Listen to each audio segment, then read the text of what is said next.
All right, what's good? What's good? For the people who don't know you, introduce yourself and what it is you do. Okay, my name is CHANTAL COLLIER.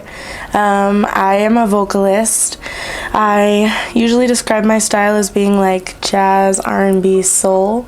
Yeah. But more than being a... Sorry, words are so hard. More than being a singer, I say artist because I like to think of myself as like a whole creative. I like to make stories. I like to dance, all that. I saw your IG. I saw you getting down. You was doing your thing. Yeah, you know. A little something. So where are you from? I'm from Denver, born and raised. One of the very few natives. How old are you? 23. Oh, okay. You're young. I know. This is still from here. Okay, yeah. That still count. You know, you a native. What school did you go to out here? I went to Legacy High School out in Broomfield. What about middle schools and stuff? I went to Aspen Creek out in Broomfield. Oh, bet. So you ain't like from the metro area? I wish, but no. My parents were divorced, so most of my time spent in Denver was just like me hanging out with my dad, but my mom pretty much raised me up north, out in schools up there. So it was interesting getting to see. How was that childhood? A lot. Yeah. Taxing, for sure. Definitely the inspiration for my music. A big part of it. So the music's very emotional. Yes. A lot of reflection in it. Yes. Dope. You got any siblings? Only child. Oh. Okay. I know, okay, yeah. We're getting into it now. It's starting to make sense now. Okay. Kids? No kids. Well, you are only 23. Yeah. But you know, some of them, they be having babies at like 17. Yeah. I have 2 friends that just had kids. Yeah. And I was like, they're super cute, I'll babysit. But then I want to give them back. Come get this forward. But talk about your family. You got a lot of family out here? No, I don't actually. I have my grandpa. Yeah. My grandpa's like, honestly, my best friend at this point. It's just me and him. I have a cousin, Tammy. She lives out here too. I haven't seen her in a minute just because like I've been super busy with life. She just started back at school. She works at a school. Yeah. And I have one other cousin who lives out in New York, and it's pretty much just the 3 of us that I talk to regularly. So your family's out here, you don't talk to them, or most of your family's in another state? I really have not met that much of my family. I have a few family members out here that I just really don't talk to, and I haven't talked to since I lost my mom. Yeah. And I know that I have family kind of just like all over, but because I lost my mom so young, I never really got to meet my grandma's side of the family. I met my grandpa's side of the family, but we've since lost a few of them. So it's kind of been a rough go of it on the family side. Is that something you want to do though, like meet your people and like make bonds with them in the future? Absolutely. I guess, yeah, I got a lot of family, but like blood, not that many anymore, and that's definitely something that weighs on me. But as far as just like people there for me, I've got a great support system. I've got some really awesome friends, people that I've met in the music scene that are just super awesome and supportive. Yeah, even jobs that I've had, because I work in the service industry, so they're like family in a way. Dope. So you made your family. I did. I love it.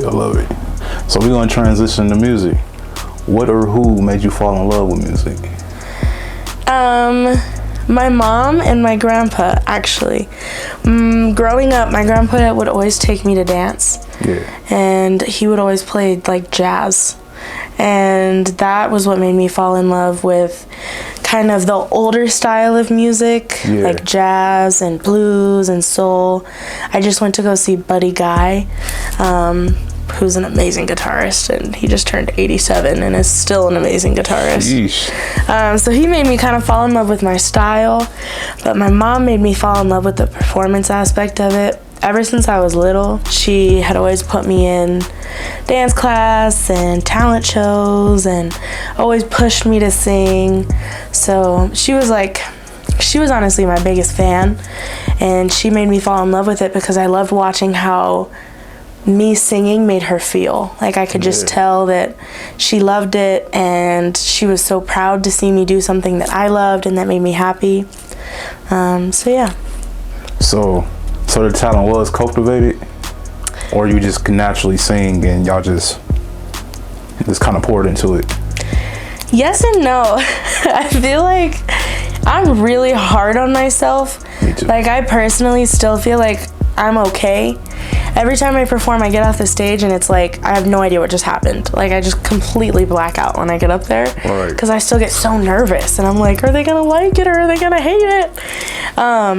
So it was cultivated in a way. I had always sang my whole life, and there's videos of me like on Facebook on my mom's page when I was little singing, and there's comments like, oh my god, she was so good, and it's like, I was little, so, you know, all things considered, but to me, I sounded horrible. So bad. And I remember there was a point where my mom was like, you know, there's things that you can work on, but I still think that it's good. Yeah. And I tried so hard to practice and practice and practice.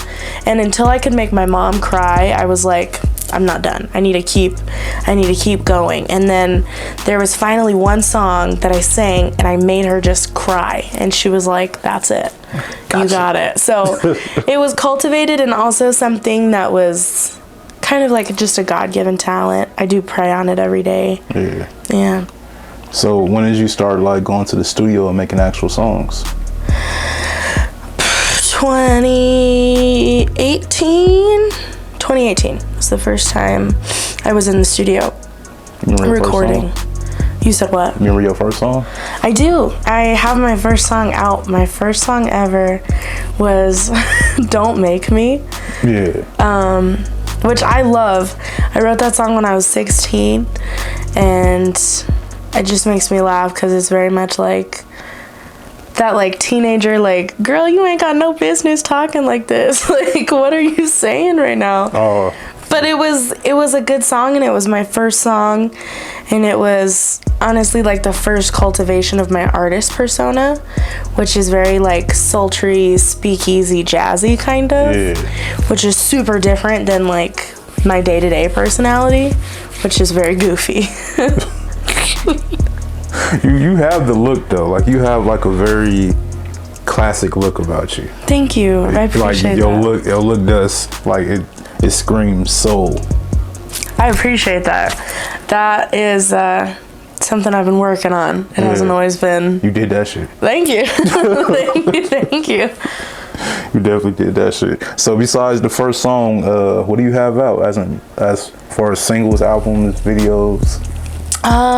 Really just the first single. I've been working on this album for like the last 3-4 years. Yeah. And it's just something so personal that I want it to be perfect before I put it out. And you're hard on yourself. Yeah, you know, but that's what creates perfection. Yeah. You know, pressure makes diamonds. But I have videos out like on my Instagram, CHANTAL.COLLIER. There are videos of my 2 newest songs. I have 1 cover on there. I'm working with people to try to get more covers and stuff on YouTube. But I really just started like for real, maybe like 3 months ago. Sheesh. Have you found your go-to engineer? You just kind of bouncing around, filling people out? Kind of. I really haven't chosen anybody solely because, one, every good engineer costs a good amount of money. Yeah. Like, as they should.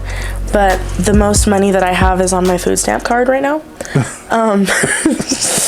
You ain't the only one. So I'm like, do you want me to make you a pie? Like, I'll make you a casserole. Like, let me know what you want. I'll make it for you. But I am just trying to kind of get some money together and really solidify the idea so that when I'm in there, I'm not wasting time. And, you know, yeah, just wanting to... My biggest thing, because it's such a vulnerable album, is knowing the producer, like, personally. Yeah. So that I can make sure that they're doing justice to the emotion that I want the album to convey. Because I've already recorded one song and I need it re-recorded, because it's not that the engineering or producing was bad, it's just that I listen to it now and it doesn't convey the same emotion that I feel when I sing it and that people feel when they hear me sing it live. So you need him to feel it. But that comes with just building that relationship with that one person. Yeah. So keep doing that. I know a lot of people out here. We could talk after the interview, but I know a lot of good dope engineers. Shit, I'm one. Okay. What has been your biggest challenge in your musical journey? Consistency. It's everyone. And not being my biggest critic. I feel like in the past I've like started and then I start to see a little bit of something and it either like scares me off and then I completely stop, or if it's not good enough I enter this like rut of writer's block and then I just stop completely. Or sometimes I'll get distracted with the party aspect of the music life and then I kind of get swept away in that I forget about the creativity in the music itself. So yeah, consistency and really just feeling like I'm good enough, but I feel like that comes with time and practice performing, because I still really don't even, like, the idea that I have of myself on stage performing still isn't there yet. Yeah. So it's hard. I feel like I have a bit of imposter syndrome. Like, even just like sitting in this chair right now, I'm like, what are you doing? This isn't you. I know. I'm like, no, you do it. Do it. Yeah. You be in your thoughts a lot. We all do. I think that's an artist thing. Yeah. Like, if you create, you always in your thoughts. You always thinking about, is it good enough? No, I'm gonna take this down. I loved it yesterday. I look at it today like, this shit is trash. Let me get this out of here. We all go through them same battles. Yeah. So just find your balance and maintain consistency. Be brave in it too. Put it out and know. Even if you go back and you check the likes and the reactions, just leave it there. Yeah, that's the hardest. Yeah, just leave it there. Like, I didn't get the reaction I expected, so I'm gonna take it down and, rework it. No, leave it there. They watching. Yeah. Like, you always got supporters. People, it's just as much as people hate, people love to see people chase their dreams. And like, especially when they know you and you stepping out of your comfort zone, people love to see that shit. Yeah. I know I love to see it. Yeah. And I'm surprised when people love to see it from me. I do, yeah. I love seeing people grow and chase towards what they want. What's next for you? What's next for me? For you? I hope that this album takes me... Wrong wording. I hope that this album gives me the platform to bring the concept to this like watered down, jaded society that thinks that you just have to like shut down your emotions and keep everything to yourself. Yeah. A cheesy summary. I want to change the world. I want to change the way people think. Do it one person at a time, one song at a time. Yeah. Everyone has a mixture of pride and fear when it comes to being vulnerable. Letting their guard down. So that's what's next for you. What's your ultimate goal?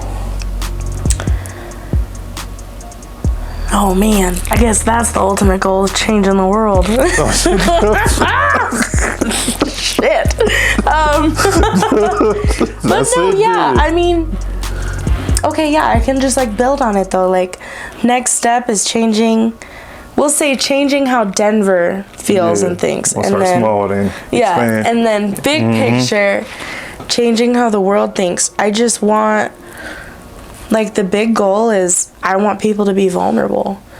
Like, I want people to start seeing more calls and texts like we're back in the 90s and you're fighting for people like it's your life dependent on it. Right. Because I just feel like everything is so impersonal now. Like, even when I talk to people, just like in the music industry, people tell me all the time, like, you are so appreciative, it's weird to me. Like, you say thank you so many times. I'm like, you're so human. Yeah, I'm like, it's because I'm a human, and I want you to like I want you to feel the gratitude that I feel for you, because it's like festering inside of my body. And it's just, it more makes me sad that I'm like, you obviously have not heard thank you enough. Like, you have obviously not been shown enough gratitude in your life, that just me treating you like a normal human being is weird. And I want everybody to feel that way. I want everyone to, you know, have more love and appreciation in their life. I love it. I'm from the generation where right before technology, right before social media, the good times. Yeah, so we actually rode our bikes around the neighborhood. We actually were gone all day and coming home when the street lights came on. You know what I'm saying? We didn't have cell phones. We actually had like community. So it's like, it's hard transitioning to this world where like you said, it's not interpersonal. It's not human. You know what I'm saying? It's text me. You know what I mean? Yeah. Like, follow me on IG. It's like, nigga, I'm right in your motherfucking face. Yeah. Can we talk right now? Yeah. You know, so it was a hard transition, but so I totally understand. So it's weird for you to grow up in the technology age and you miss something you probably never had. You know what I'm saying? It's like you want to experience it. So it's you really got the old soul. Yeah. I feel like that comes from being an only kid. Like, I grew up watching so many old movies. Yeah. And then now, being in my 20s and living by myself, I find myself just like, what's going on? Like, this is not at all how the movies were. Right. I go to the clubs, people are on their phones, they're not dancing. I'm expecting it to be house party with kid and play, and it's not that at all. And I'm a little let down. You know what I figured out? Because once again, I'm telling my age, I'm old. I watch old clips of like concerts back in the day, like the 90s, Death Row, Tupac concerts, Biggie concerts, just any concert, R&B concert, Janet, Michael. They were so engaged. Yeah. And you know why? There wasn't no cell phones. The clubs were engaged. Everyone was just so everyone was so engaged. That's the only way I could put it. Because there wasn't no damn cell phones. So I challenge you to go watch an old concert when you leave here on YouTube. Yeah. And just watch the crowd. Yeah. Compared to those recent clips of Beyonce's show, to where you came in and see Beyonce on stage because there's 1,000 phones in front of it. And it's like everyone's robots now. That is so true. I kind of went down the rabbit hole a little bit. No, that's a good rabbit hole, because I feel that so hard. That's actually funny you said that, because I've always told myself as like a small joke, but also like serious, is if I were to ever get famous like Beyonce, Taylor Swift, I would require people to not have their phones. With the simple thing of like, if I see a phone, my security will kick you out. Because I mean, I grew up dancing, like competitions and stuff, you weren't allowed to record. Right. You had one shot to dance for the judges. And if that dance was amazing, it wasn't recorded. It was just watched and experienced. And then you remembered that dance for the rest of your life. There's still dances that I will never find on YouTube that I'll always remember. And that's what I wish concerts would be. Like, I've been to concerts that I've experienced differently than all of my friends. Me too. Because they were sitting there like, oh my God, you're amazing. And I'm sitting there like, oh my God, you're amazing. Like, you are out here singing your soul. Like, you just gave me a piece of yourself, and everybody else was blocked by a screen. But I absorbed that. I took that in. I 100% relate.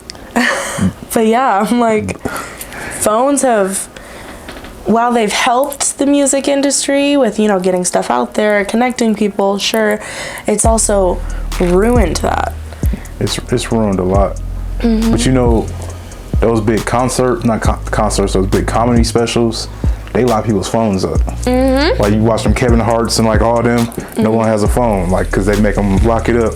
So why can't concerts do that?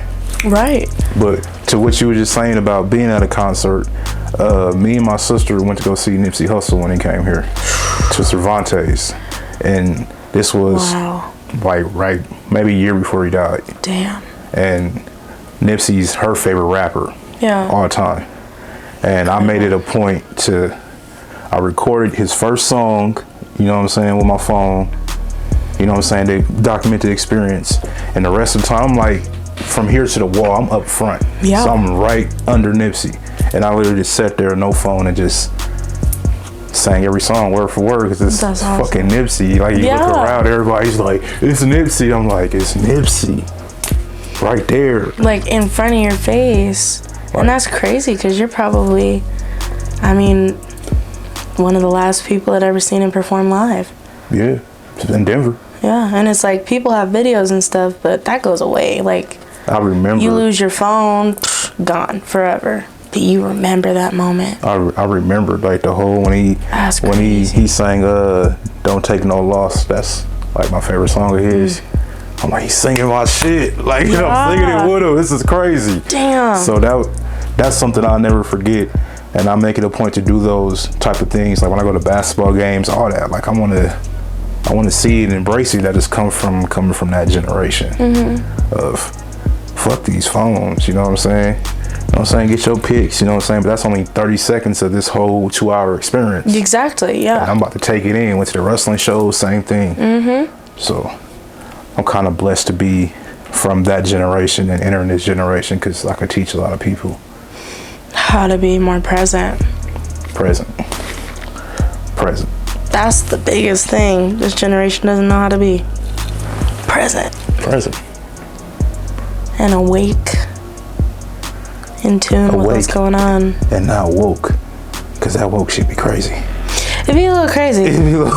I'm like, what? I be hearing people say the craziest shit, and then they're like, #woke. I'm like, no.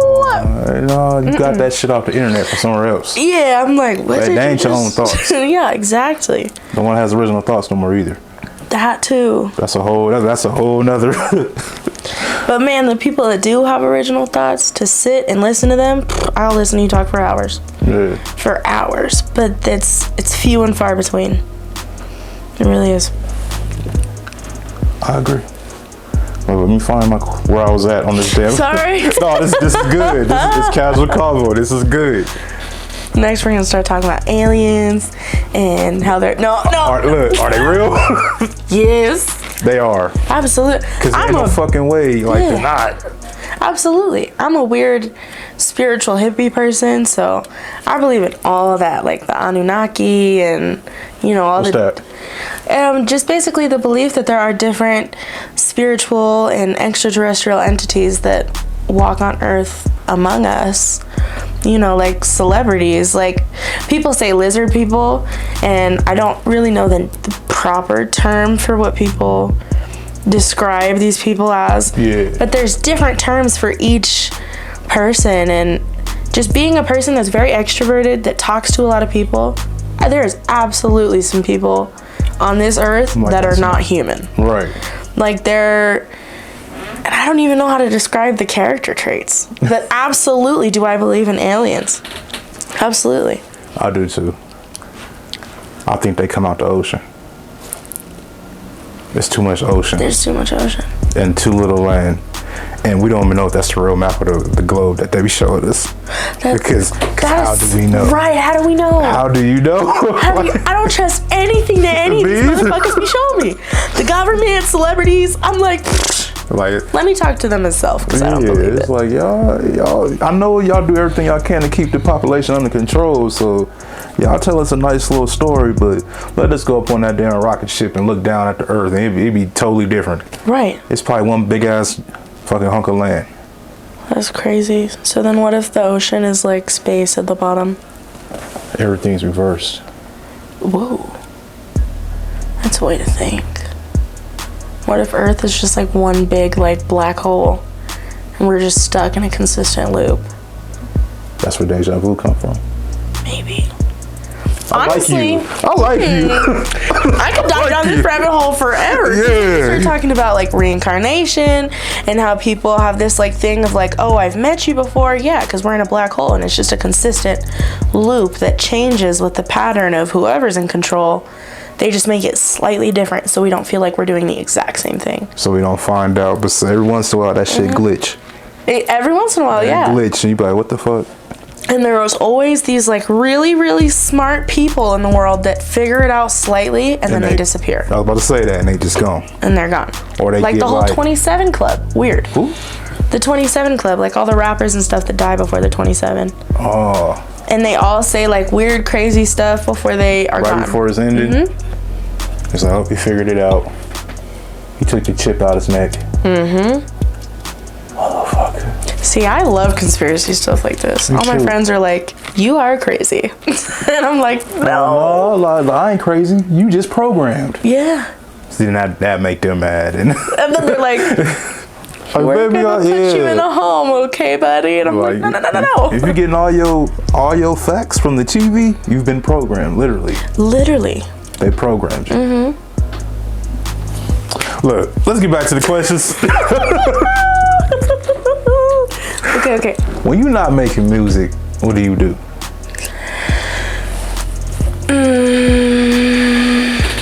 Cry a lot. What you crying about? Life. I just do a lot of shadow work, really. And I live by myself, so I just like let myself feel all of my feelings, which is a lot. And I just cry a lot, like happy tears, sad tears. I watch a lot of movies. I do a lot of I like to dance. I like to be active. And sometimes like being active, I have a lot of stored trauma. Yeah. So like I'll be in the park and I'll be stretching and just like out of nowhere, I'm like sobbing. Like in public, which has been a very humbling experience. You're shamelessly emotional. Yeah. Which scares a lot of people. Because they programmed. Mm-hmm. That's good. I find myself like trying to bottle mine in because you can't be yourself around everybody. You know what I'm saying? Mm-hmm. Because they think you're crazy when they're programmed. What's your day job? I'm a server. I work at a breakfast restaurant. I'm gonna pull up. Yeah. I'm gonna pull up. I'm gonna give you a hard time. I'm just gonna give you a big ass tip. Okay. Yeah, I'll do it. I love that. That's honestly why I like serving. I give people a hard time. I love joking with people. I just love like acting outside of what people would like assume, and then people are usually just like, what the hell did you just say to me? And then they're laughing at the end of it because they're like, that was a very weird experience that I have not ever had, I don't think. And they'll never forget it. Exactly. What's the place? Well, no, we ain't gonna tell them. No, we ain't gonna do that. We'll talk about the place. Okay. After the interview over, we don't want weirdos pulling up. Okay. How do you handle haters? Oh, I wanna say I love my haters. They're my motivators, but they're not. I'm very, very, very, very lucky. I have not had a lot of haters in my music career thus far. I had a lot of haters in high school, just kind of a product of like where I grew up. And so it was really hard finding my confidence in school. Yeah. But leaving school, I have received nothing but love and positive reactions, which makes me feel excited and also scared. Because I know that with the positive reactions that my concepts, my thoughts, my voice, my talent has a place to go. Yeah. It's wanted somewhere, but I feel like that's where the fear comes, because I'm like, what if I can't provide you everything that you want? What if it's not perfect? What if I lose it, you know? So yeah, I can't say, but if I did have haters, I feel like it would almost make me feel happy, because at least they'd be listening to my stuff. Yeah. And it's like at some point it's gonna sink in for you, because there's not a single person, at least, well, there's some really privileged people in the world, but I really hope that there's not a single person that hasn't felt what my songs convey, that hasn't resonated with being hurt, having something taken from you, struggling with addiction, whether that be food, gym, caffeine, sleep, work, anything. Yeah. So yeah, I embrace the haters. Come at me. It was so soft. I don't know. Come on. Wow. Real threatening, I know. Fierce.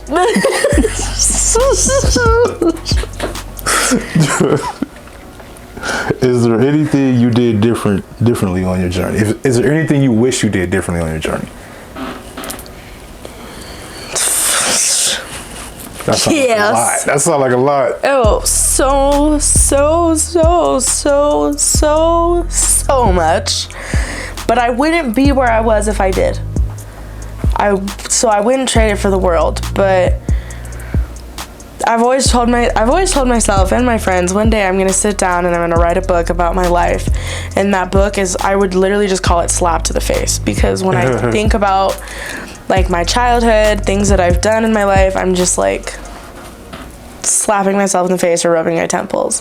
just stressed out. Like, I feel like the biggest thing I would have changed with my music journey is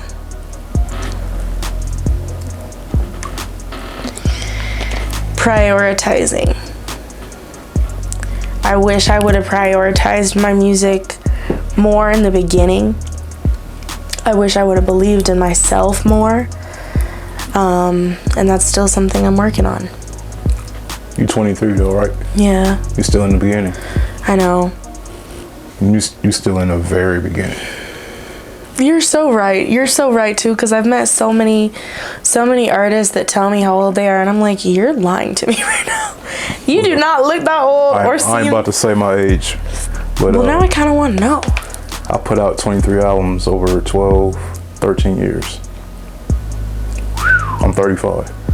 That's incredible. Yeah, you don't look 35. And I still feel like, I know I said I was done, like dropping albums and making music. But I've been making music and keep putting together an album, because you can't stop when you this damn good at something, then you have nothing else really to vent to but the pen and the paper, and just make it rhyme. Can't really stop. But I've been doing this for a long time, just music. Yeah. Just the music aspect of this. So you're at the beginning.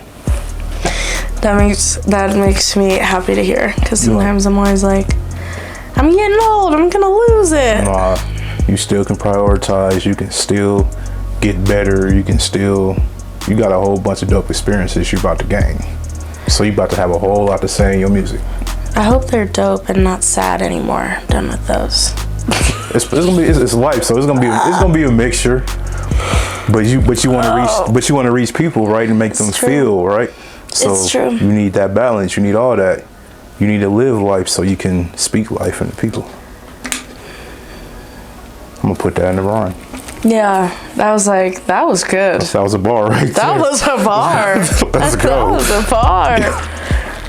All right, is there anything like my questions didn't cover when it comes to music that you just want to talk about? Or you ready to get into this random shit? Oh, I do like the random stuff, but actually there is one thing that I would love to talk about, because it's a very weird thing that I never really knew how I was going to introduce. But this will be perfect. Here it is. With my first album that's coming out, I think it's technically more of an EP because there's only 8 songs on it. But it's based on the 7 Princes of Hell, which are based on the 7 deadly sins. Yeah. The idea is that each different prince rules his own sin, like pride, greed, lust. And so with creating this album, I've also created like a different persona. So I have Chantal, who is, this like sexy, sultry speakeasy performer. And then I have Sin, which is spelled S-Y-N, which is synonymous with Chantal, even though they're not spelled the same. That's cold. That's cold. It's still the same person. And the idea is that Chantal was created as a more confident persona for Mina, which is my first name. Yeah. But then when I was writing this album, I was so vulnerable. I was like, I feel like I still can't, and I need somebody else. So the idea of Sin was kind of born as a protector of Chantal's music and Chantal's emotions, so that's something I wanted to talk about, because people always ask me how I perceive myself on stage, and I always tell people I have no idea. When I get up on stage, I completely black out. I genuinely have very little memory of what just happened. And I tell people it's because I tap into, Sin, this alter ego persona, because she's strong and she's powerful. She's able to do things with her voice that I don't even practice before I get up on stage, because it's just raw, untapped emotion. So I think that's dope, though. Thank you. I was dope. I think that's a really fun way to also let people understand it's okay to be vulnerable with your emotions, and it's also okay to separate yourself from your emotions. Yep. As a person, Mina is very sweet and kind, almost too kind. I let people walk all over me a lot. And Chantal is very put together and everything that I wish that I could be all of the time. And Sin is just a very raw, vulnerable part of myself that I feel like most people in this day and age don't have. They don't have this part of themselves that'll let them just break down and throw a freaking tantrum on the floor, because life is ass. Yeah. There's just some really fucking shitty stuff that happens, and we have that when we're little kids. We throw tantrums on the floor, we roll around, we scream, we cry, and we lose that when we're older. And for some people, it festers so much until they actually become a supervillain. Yeah. So Sin is almost like my play on the Joker of this would be the person that I am had I not focused and prioritized my healing.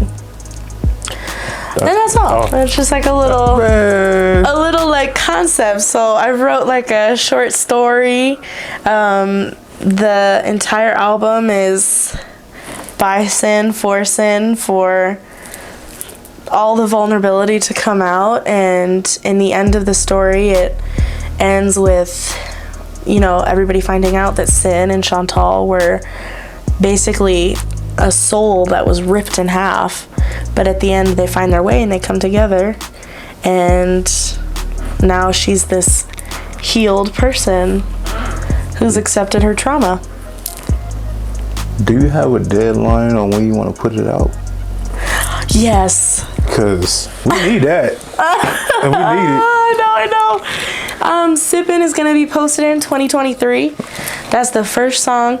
That one is about my struggle with addiction. Yeah. And drinking. And the whole album I want to have out by next year, by my birthday, so that on my 24th birthday I can start on the next album, which will be... When's your birthday? May 17th. So you're lying. I'm not lying. I need to have everything out by May. That's my goal. That's my goal. Your birthday is May 17th? Mm-hmm. My birthday is May 17th. You're lying. I'll show you my ID right May now. May 17th, really? 5/17/88. That's crazy. 5/17/2000. What the hell just... I'll never forget how old I am. I'm always the year. Damn. That's crazy. Taurus gang. Taurus gang, locked in. Let's go. Wow. Shit, you ready for random questions now? Let's get into them. Thank you for listening to that. No, it was needed. It was needed. Man, dopest place you ever performed?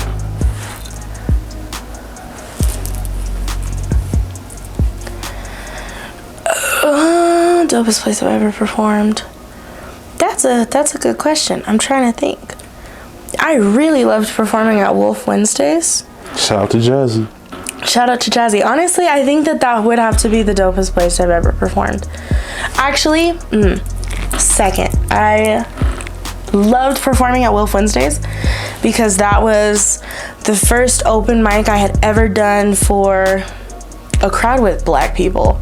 Oh. I love my white folk, don't get me wrong. I go to like Mercury Cafe, Goosetown Tavern, Squire, and there are so many amazing musicians, but I feel a little bit spoiled because my genre and my voice is not something that a lot of those venues have. Right. So I feel like a lot of the love is like, oh my gosh, this is something I've never seen before. And I'm like, I'm so glad you like it. Thank you, thank you. But then when I'm in spaces with black people, I'm nervous. I'm like, you guys are either going to love it or freaking hate it. And you're going to tell me to my face that you hate it, and then it's not good.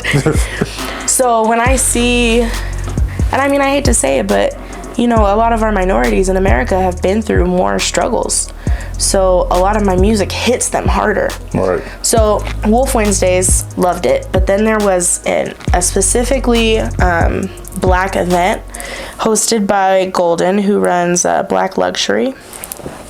It was at a smoke lounge in Denver, and she had last minute asked me to perform my song when I had just finished it. I was so freaking nervous to perform it. I had never performed it for anybody except for her one time at Mr. A's because she forced me to get on stage, and that was also nerve-wracking. But I will never forget getting up there on that stage and performing and seeing black men feel. I even seen one shed one single tear, and I was like, damn. And you hit them. I was like, that's how you know that it is a song. And it was people that you'd look at and you'd be like, you never cry a day in your life. Right. And he's sitting there like, I'm crying. Damn, my tough ass is crying. yeah, and I was like, what the fuck's happening right now? And that was the best place I ever performed because it was the best audience I had ever performed for. And it was because they weren't expecting it. It was something so raw. My nerves just kind of festered themselves into the most honest, deep down truth, and it was amazing. It was like singing for people that had just almost like confided their whole truth in me and were like, hey, I'm struggling right now. I'm having a whole hard time. And when I sang the song, it was almost like everything that everybody needed to hear in that moment. Right. And I think I gained most of the followers I have on Instagram from that event. And like they consistently reach out to me and they're like, when the fuck are you putting that fucking song out? Like, I heard it 3 years ago and it's still not out in the world for me to just play all the time. And I'm like, I know, because it's changing. It's different. It's more vulnerable as I get older. Give it to them to make another one. This is true. To make another one. And another one. Another one. Another one. DJ Khaled, boy. He's so funny. What's your dream collaboration? Alive or Dead. Who's that? Well, like Alive or Dead. Oh, Alive or Dead. I thought it was like a band. No. It don't matter. Dream collaboration. You can do a song with anybody. Can it be more than one person? Yep.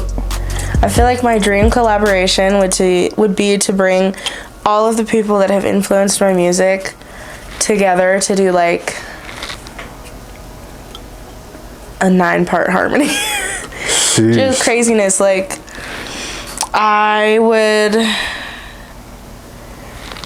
yeah, like Billie Holiday for sure. Honestly, I'll give you 5. 5. Billie Holiday, Whitney Houston, Daniel Caesar, just because his voice is so nice. Shoot, I can't give you 5 because I was just gonna keep going. Jasmine Sullivan and Janet Jackson and Prince, just all the greats. If I could make like a summer jam or like a Lollapalooza with all them of just like all of the greatest musicians to ever walk the planet, I would do that because I love that we have festivals and stuff now, and EDM is an acquired taste, and Don't put that in there. I like some of it, but I'm just like, can you imagine just all of the music that was like, you know, the birth of hip hop, the birth of jazz, blues, soul, all of that good shit in one festival for 3 days? I would lose my freaking mind. I think everybody would. Yeah, I mean, even just to see some of the performance value that some of them had, like, again, Rick James. I'm Rick James, bitch. Man, Rick James was the shit. He was. Rick James was slept on. He wrote a lot of shit. He wrote a lot. And just the way that he performed, Tina Turner, Prince. I cried when he died. I called out of school. Yeah. I was so sad. I was sad about Michael. Yeah, Michael too. I was super sad about Nipsey. My dream collaboration is first verse me, first hook Al Green, second verse Rick Ross, final hook Marvin Gaye. Damn. Like that's a banger. And the outro like Marvin Gaye and Al Green going back and forth. I know, yeah, just to hear those two, that'd be incredible. I think Al Green is the GOAT. He really is. Oh my gosh. Al Green. Any of his songs. It come on, you're just like, oh. They always come on and I'm like, I was literally, I think Walgreens today, and they're playing Al Green, and I'm just singing my heart out, and this lady was like, you have such a nice voice, and I look over, I was like, I was singing that out loud. He just does it to you. I don't know. Al Green comes on and Al Green's the GOAT, man. He is. He don't get mentioned enough. He's the GOAT. What's your favorite Al Green song? Either Simply Beautiful, Love and Happiness is always a go-to. Simply Beautiful. Simply Beautiful. Tired of being alone. Won't you help me, girl? Yeah, Al Green's that shit. Put on Al Green's greatest hits. I'll turn 50 in this motherfucker. But it's a vibe all the time.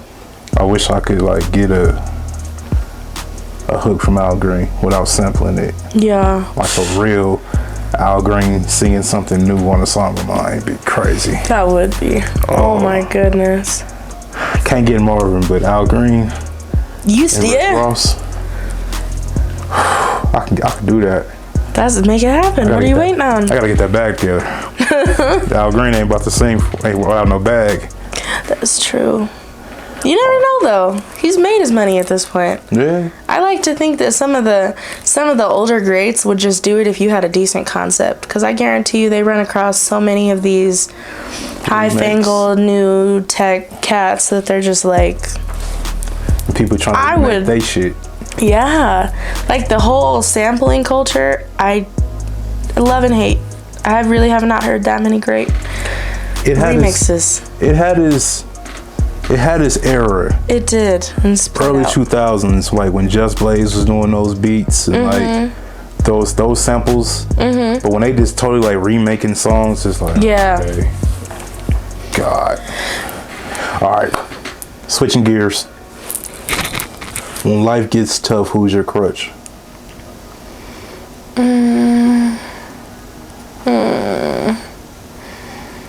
My support system. My whole support system. I have some really, really great friends that I've had since high school. Yeah. And I got my grandpa, I got my cousin Linda, my cousin Tammy. Yeah, I don't know where I'd be without them. It's good. Mexican food or soul food? Oh. Punch to the gut. Damn, that's a hard one.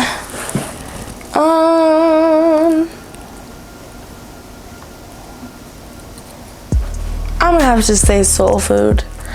When it's compared, I love Mexican food, it's so good, but there's just something so comforting about eating soul food. Yeah. Like real authentic soul food, not like I paid $1 bazillion and $1 for somebody's knockoff soul food. That's not great. Made at the house soul food. Made at the house soul food, yes. Cause it's what did I call it? it's a level of comforting struggle, is how I think of it.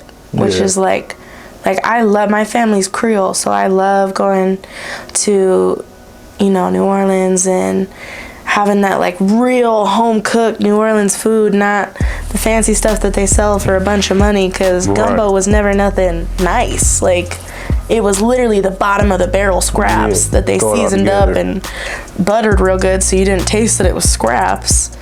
But it was, I don't know, that's what makes being black so beautiful for me, is like forever and always we have been survivors, we have been cultivators, creators.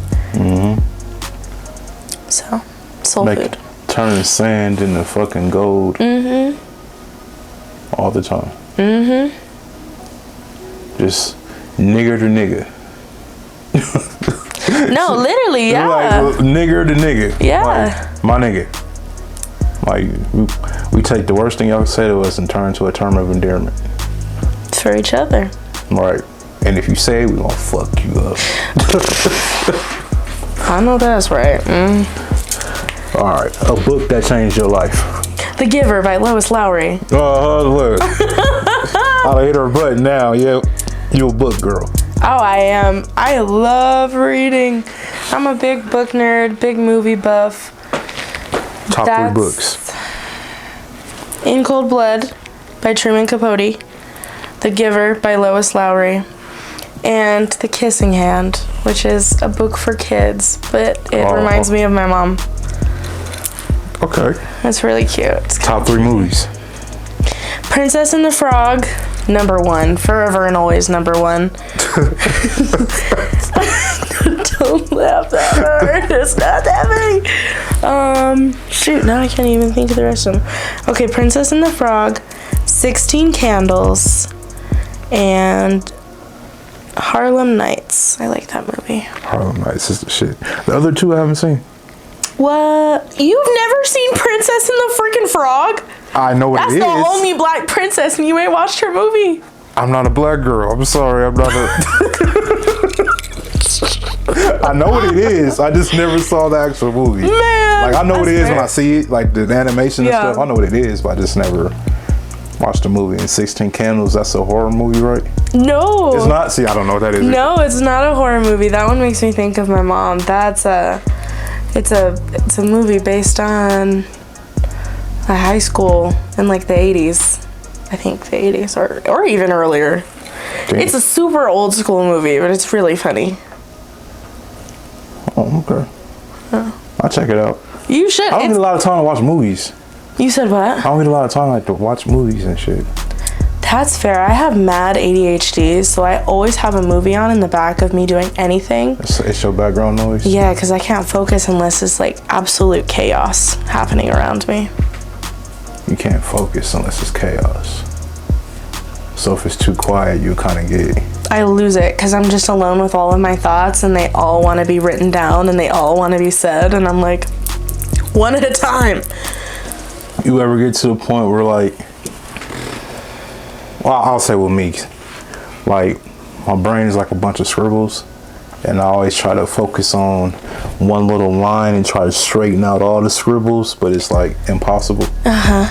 That's my mind at all times. Yeah. It's a big ball of fucking scribbles. It is. It's like a rubber band ball that you started like 3 weeks ago, and you just kept adding rubber bands to it, and now it's just so many, and they're all intertwined, and they all kind of have something to do with each other, but like also nothing to do with each other at all. At the same time. At the same time, and you're like, what the fuck is going on in there? You try to focus on one, and it kind of it's impossible. Yeah. That same birthday shit still got me fucked up. That is so crazy and so funny. Like, just so ironic. I've only ever had one other birthday twin, and me and her were best friends in preschool. So now me and you are gonna be best friends. In preschool? Yeah. That's how y'all became best friends. Your birthday? Because we had the same birthday. Y'all forced it. Probably me. I probably forced it. You're going to be my friend. Oh no, That's me as a person. There's been so many people that I've met, even in my adult life, that I just try so hard to be friends with because I'm like, you're just so cool. I want to be your friend. That's cute. Yeah, I'm glad you but think then so. you burn people from this generation, like, you're weird. Oh, Like, absolutely. you're trying to be my friend. Like, Absolutely. you need a friend. Yeah. Like, I love all of my friends so deeply, and I'll hear stories about other people, like, talking about, like, their friendships, and I'm just like, that's so weird to me, and very impersonal, I guess. Yeah. I don't know, like, is it your friend, really? yeah, like, when people tell me that they have gone, like, years without seeing their friends, like, I totally understand that. My best friend tells me all the time, she's like, Mina, we have to grow up and do things. She's a social worker, so she has, like, she is very opposite of me, and I'm like, I need you all the time. And her boyfriend's like, this bitch is fucking crazy, and I'm like, yeah, well, I was here first, kind of. But no, just like always wanting to be around people and be present, what we were talking about, which makes sense why this generation is weird to me. They are fucking weird. They put the So phones weird. down. I try to make friends when I go out all the time, and it's like the other day I went up to these girls and I was like, oh my gosh, I love your outfit. I thought we were chopping it up. I asked her to be friends. She added me on Snapchat, immediately unadds me, and my friend walked by her at the bar and said that she was like just talking shit about our whole interaction. And was like, that bitch is fucking weird. Like, who just walks up to somebody like that? And I was like, that's how you meet. How do you meet? How the fuck what? I'm just supposed to like meet you telepathically and like, no, we're friends now. Like, no. You're supposed to meet her online. Right. I was like, no, dude. Like, I wanted to come up and talk to you and like be your friend, and it's just this like superficial. It's this superficial, like, if you can't get me anything and you're not gonna give me anything, why are you here talking to me? Like, I this have is gonna nothing sound to gain from this interaction, so yeah, like, this is gonna sound weird, but I feel bad sometimes for men in this generation, like, genuinely, because like I'll have guy friends that just go up for like like, you look really nice, or, oh like, no, I'd love to take you out. That does not fly. You can't do that unless you're buying me a drink. I don't want to talk to you. And I'm like, what? Everything's transactional. Everything is transactional, and or everything has like a hidden secret meaning. Yeah. And I'm like, if you guys would just take 5 seconds to get off of your phones and sit with a stranger and talk to them, your whole world would change. You'll make friends with literally anyone you talk to. Absolutely. This whole generation of saying like, oh, the older generation just needs to die off, it needs to go away. Like, that's, where are you going to learn your stories from the past? How are you going to know how things used to be so that you don't do it again? I talk to my grandpa every day, and he tells me he's 70, married a white woman, a white Jewish woman. Yeah. And he tells me racism has gotten worse. That's crazy. From a generation where he had to fight to marry my grandmother, he tells me that racism has gotten worse. Wow. And it's because of the phones. Mm-hmm. It's because all of these stereotypes and these perceived notions about how people are, and we should be afraid of this kind of person. It's because that's all you get online. We got all these people that work at home that just scroll through TikTok all day and clock on their computer and do their work and never go freaking outside. So they're terrified. I was about to say, it's a whole lot of fear. Mm-hmm. They're just letting these phones scare your ass and program you to hate one another. Mm-hmm. Ugh. All right, look. Back to positivity. Yes, positivity and happiness. Fill in the blank. I look for blank in a spouse.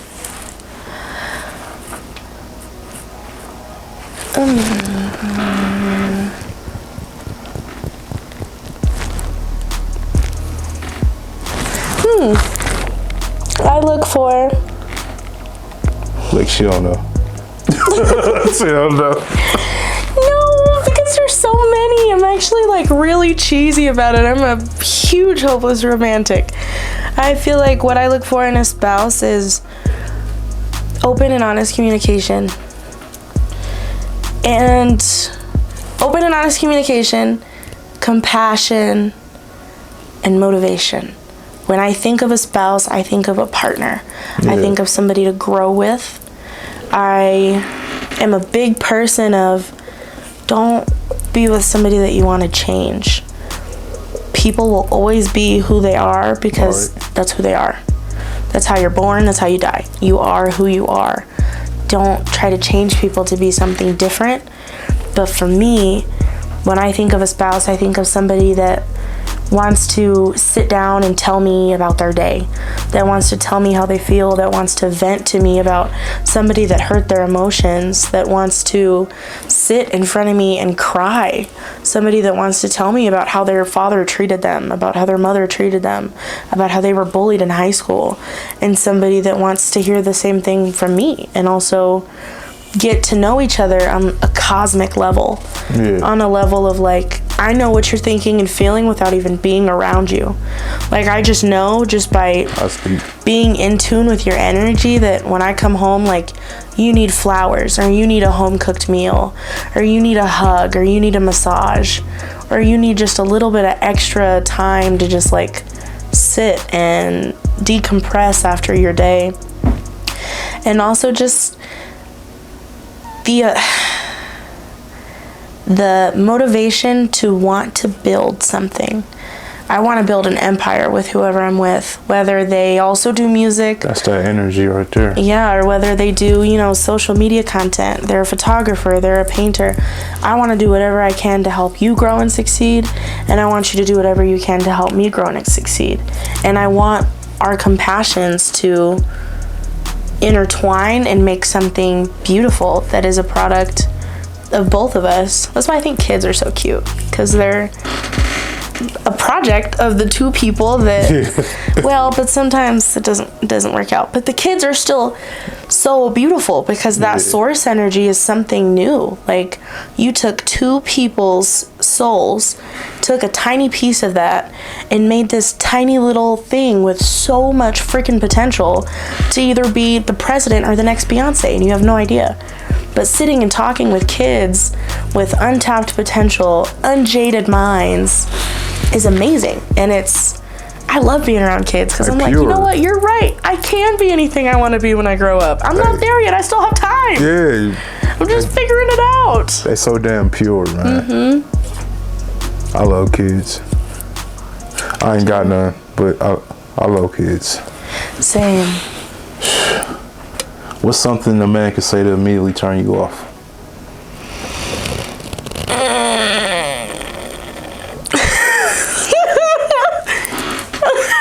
Oh my god, this was literally said the other day.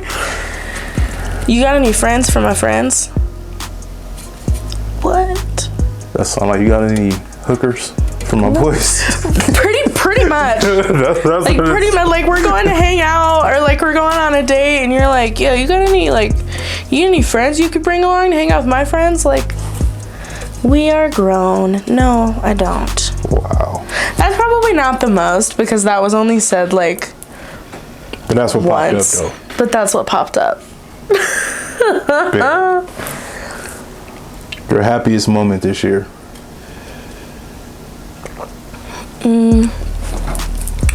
Winning this interview. Let's go. I called all my friends and I called my grandpa, and I got kicked out of a bar when I found out that Jazzy recommended me. I was at Zanzibar.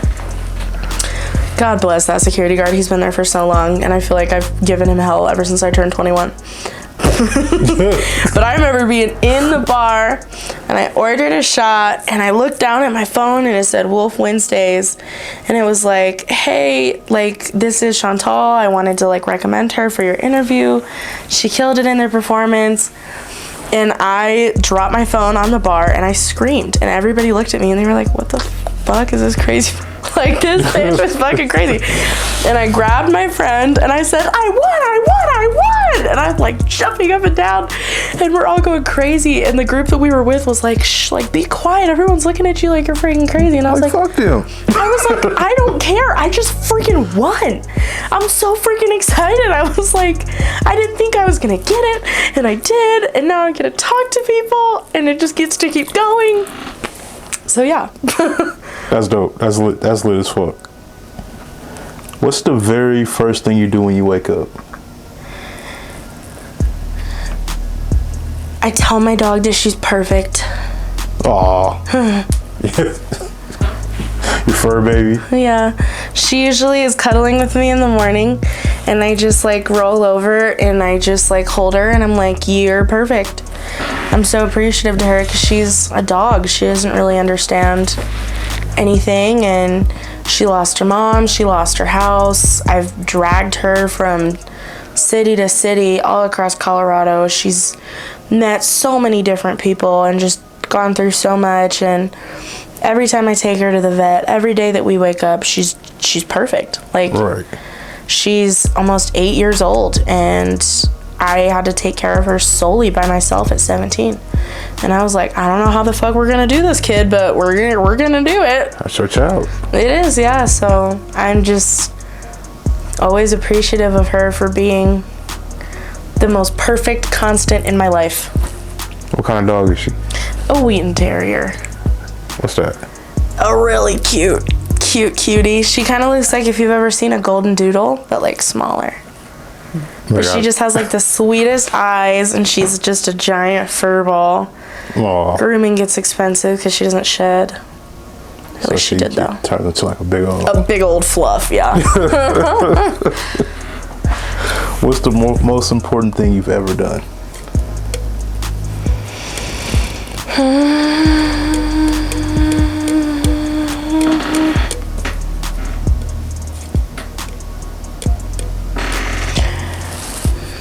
The most important thing that I've ever done was speak at my mom's funeral, so that I could leave everybody that came with her true legacy. Yeah. Because my mom was the best mom, and she was the strongest woman who was perfect in my eyes every single day. She never showed me struggle. She never showed me hardships. And I feel like it was really important for me to get up there and speak her truth, especially because we lost her so young before she could be, you know, everything that she was meant for. All right.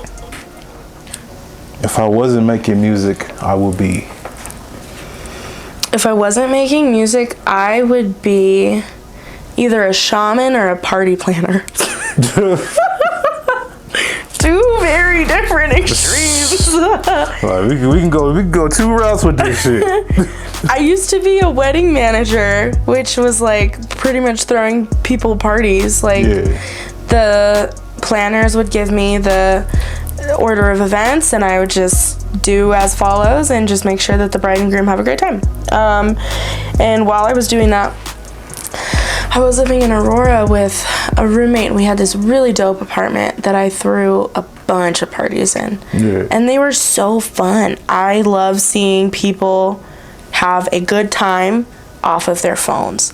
And that was one thing I'll pride myself for, is I don't have a lot of videos of the parties that I threw, because people were just having such a good freaking time, talking to people they'd never met, dancing, playing games. Everybody has their memories, though. Everybody has the memories, yes, but not like the pictures and videos of, you know, like all the high school house parties. I went to a few of those that I was just like, oh my God, look what's going on. Like, are you there or are you there? Yeah, but then like a shaman, in the sense of, I have always been a healer. I love sitting and talking with people, especially people that have been through a lot. I like being somebody that they can, you know, talk to, somebody that they can relate with. Because I haven't been through everything in the whole wide world. I've talked to people that have been through some shit. But I have been through some stuff. And I remember talking to my best friend's sister after she had her first breakup. And I was like, do you want to hear about, like, my experiences? And she was like, yeah. And we ended up, in the end, laughing. And I was like, boys are stupid, and you will have another boyfriend, I swear. But Pretty much. I really just love being there for people, and I feel like that's kind of how those two things correlate, is I like seeing people smile. I love it. All right, so interview's over. I've asked all the questions. We done talked for shit hour and a half probably. Way over, like way I'm longer. sorry. You know, we were supposed to talk, but this is good because we have the vibe going. It's casual convo, so we was casually conversing. That's the technical word. Yes. We talked about your background. We talked about music. We asked you a whole bunch of random shit that you was able to elaborate on. This is the portion of the show, the episode, where I tell my guests to talk their shit. So at this time, you can look in the camera and say whatever, however, to whoever you want. Promote your social media. Talk about what you got coming up. Just, this is your time, where the floor is yours. Talk your shit. Uh-oh. No. That looks fucking crazy. Just like deadpan crawl forward. She came in for a hug. Stupid, sorry. I just want to thank you so much for having me on your show today. My name is Chantal Collier. It's chantal.collier on Instagram, Chantal Collier on Spotify and all music platforms. Keep an eye out for the 7 Princes of Hell album that I have dropping. Sippin' is going to be my first single that I have coming out in October 2023. Hold me to it. And I just want to leave off with a message because this has been an amazing experience and conversation. I want you to know that there are 7 billion people on this earth and you are not alone. Whatever you're going through, whatever you're feeling, I promise you that there is somebody out there that feels exactly the same. You are worth it. Your time is worth it. It is worth it to share your story, to share your pain, to share how you're feeling with anybody because you matter. You matter. You are beautiful. You are important. And you are so smart. And I just want you to know that wherever you are headed in this world is going to be amazing. Because when you do what you love and you're vulnerable and you're upfront, great things are going to uncover themselves to you. Thank you. I'm Vic Carter. This is Chantal Collier. It's been another episode. It was good.